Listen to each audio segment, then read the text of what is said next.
it's Yara from PMOmega. Welcome back to our channel. It's our final video from this series, so exciting things are coming along.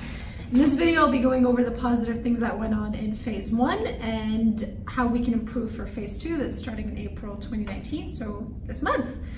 As I previously mentioned in our second video, Phase 1 was completed approximately 6 months ago, and while it was a global success, there were a few issues that we ran along the way.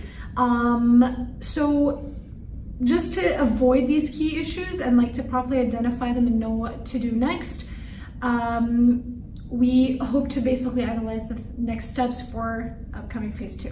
So let's take a closer look at the positive and negative outcomes of the project and the areas that will need improvement going into Phase 2. I'm going to start by giving a brief rundown of the positive outcomes of the project.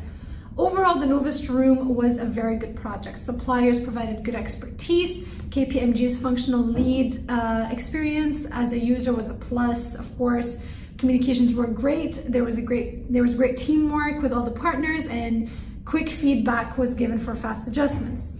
The status reports and SteerCo processes and reporting was positive.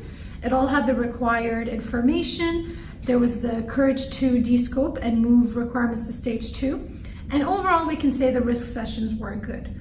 Some other key positive points from the project were the team's creativity and efforts to meet deadlines. The functional requirements were met. Good interaction with KPMG and JDA for answers on reporting. Support was made available. There was great testing methodology. There were adequate training materials, proper training, presentations and education programs. The sponsors were passionate and they were engaged. There was great supplier collaboration, rapid feedback, and the solution overall that was adopted was very good despite users' attachment to the previous E3. And these aspects all went well. So let me go over what we will have to improve before going on to the next stage. Full dedication from the team is a must, and the procurement lead will need to be more available. We will also need to bring in experts in procurement strategies in order to gain better knowledge from experienced individuals. It would also be a good idea to have a shadowing program in order to facilitate knowledge transfer and to understand the reasoning behind the decisions that were made. Some key improvements that have to be made before going into Phase 2. The IT team needs to be trained and ramped up before the start of Stage 2. The BI business intelligence team need to be involved earlier and dedicated for the time required. Be present in the room, as much as they can. Super user model must be replicated on demand.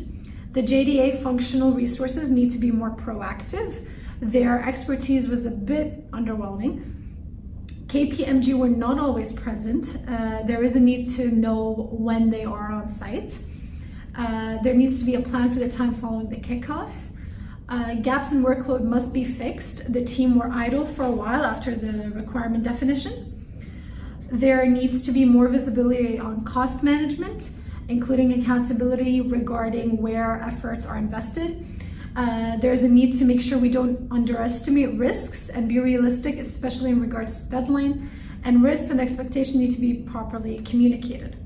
There are a lot of other issues, but we found that these were the most important things that we needed to really analyze and come up with a plan before going into Phase 2. In terms of departments that need to be improved, it really is a focus on resources, project management, solution design, build and test, training and change management, along with communications, and deployment and support.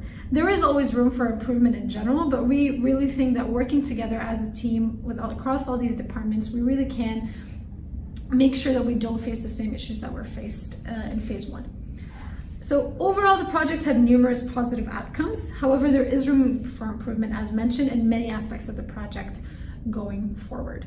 So we are very excited to see what ends up happening with Phase 2 if we do learn from the mistakes that were faced in Phase 1, and hopefully we will be able to come up with an even better solution at the end of Phase 2 and have overall success, even more overall success than we did in Phase 1.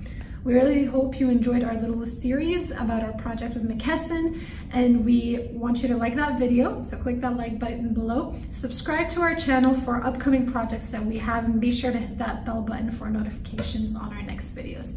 Have a great night, everyone. Bye-bye from PMOmega.